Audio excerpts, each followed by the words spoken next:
Bienvenue à tous dans ce nouvel épisode, où nous allons plonger dans l'univers fascinant d'Ahmed Sefrioui, une figure incontournable de la littérature marocaine. Aujourd'hui, nous allons parler de sa vie, son œuvre, et plus particulièrement de son célèbre roman autobiographique, La boîte à merveilles. Alors, pour commencer, que savons-nous sur cet écrivain marocain?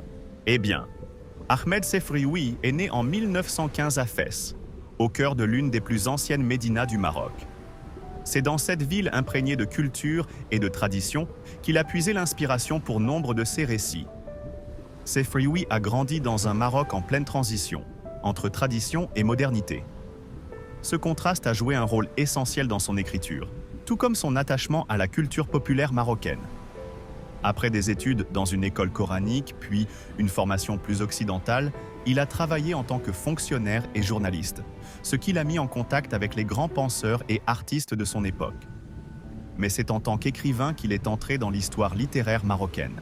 Qu'est-ce qu'on connaît sur le mouvement littéraire de cet écrivain, ses choix thématiques et ses enjeux?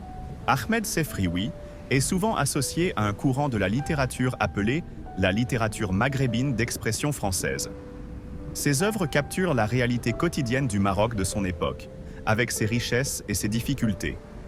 Il a aussi contribué au partage de la culture marocaine avec tous ses aspects, social, religieux, ethnographique, éducatif, festif, dans ses écrits. Ainsi, son roman devient une sorte de témoignage socioculturel d'un peuple et d'un pays avec toutes ses richesses. Cela est d'autant plus valeureux, sachant que La boîte à merveilles a été publiée la première fois en France, en 1954. Parlez-nous maintenant un peu de son récit. Comment La boîte à merveilles est-elle une œuvre qui s'inscrit dans le genre du roman autobiographique? Passons maintenant à son chef-d'œuvre, La boîte à merveilles. Ce roman est, sur le plan narratif, une véritable immersion dans la vie d'un enfant de 6 ans qui grandit dans la médina de Fès.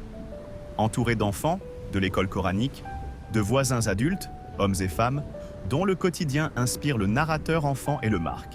Sidi Mohamed se déclare pourtant comme un enfant solitaire, rêveur et sensible, qui recourt souvent à une boîte contenant des objets simples et ordinaires pour s'évader d'un rythme quotidien, qu'il trouve morne et ennuyeux. Le titre du roman fait référence à la fameuse boîte que l'enfant garde précieusement sous son lit, remplie de petits objets insignifiants, mais qui, pour lui, sont des trésors.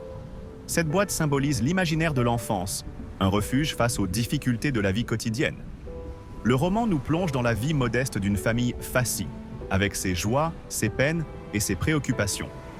À travers le regard de l'enfant, nous découvrons la société marocaine de l'époque, marquée par des rituels religieux, des superstitions et des coutumes ancestrales. Mais pourquoi La boîte à merveilles est-elle si importante? Tout d'abord, c'est l'un des premiers romans marocains écrits en français.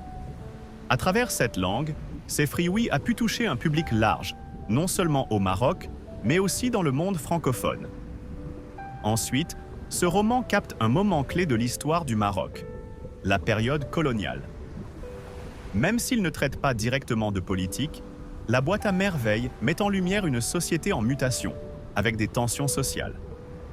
L'enfant, observateur silencieux, est le témoin de ces changements qui affectent les adultes autour de lui. Les thèmes abordés dans ce livre sont également universels.